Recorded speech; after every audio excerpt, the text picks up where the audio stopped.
Right, this video is to explain how to pair up a heat miser NeoStat with a UH8 RF underfloor heating manifold. This is a wireless manifold. You can tell it's wireless. It's got a little aerial on the right hand side and it says UH8 RF on it. So the first thing to note is what the channel number is for this particular wiring center. Now hopefully your installer will have written this on top of the label on top of the box, but if he hasn't, it's quite easy to find out. First of all, we'll turn the power off, and then we'll take the cover off the UH8 RF. There's two little screws on the right and left hand side.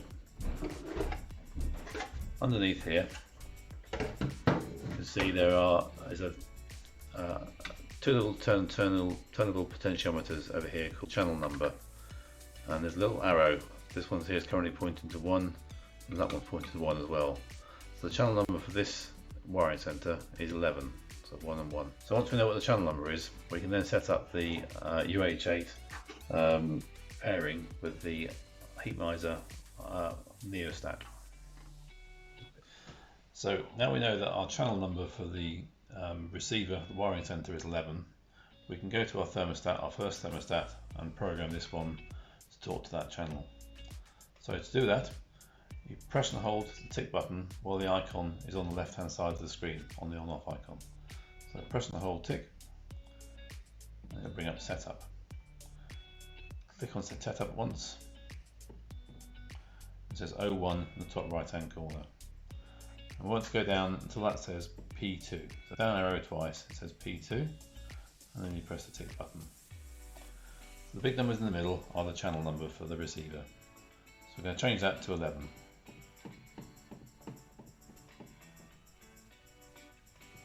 The next little numbers is the zone number that this particular thermostat is controlling. So on this instance, this is only zone 1, so we'll leave that as 01. Press tick. And then it's currently controlling, it's showing here radiators, which is an underfloor circuit. So we're going to change that so it says UF for underfloor. And we press tick again. That's it, that's now programmed to zone 1. So just to prove it, we can press the up arrow, which will tell you what the current set temperature is.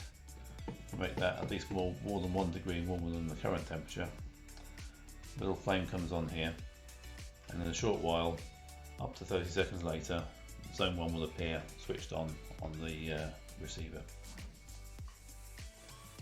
So the thermostat's now cooling for heat.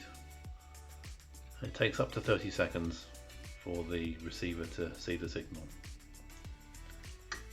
So there we see zone 1 has come on and it's brought on the boiler light, and then the heat pump will come on now and start delivering heat.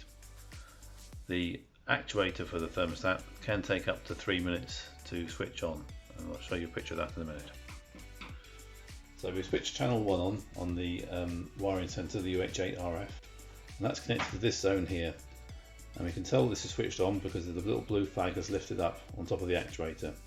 Your actuators might be different to this, but there'll always be some indicator showing you that that particular actuator is open. The one next door of it, this is switched off.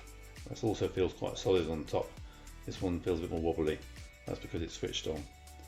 So that one's on, and now fluid is flowing through that loop and come back to the heat pump, and that's providing heat into that particular zone. We hope this guide has been helpful, and look out for our other videos in this series.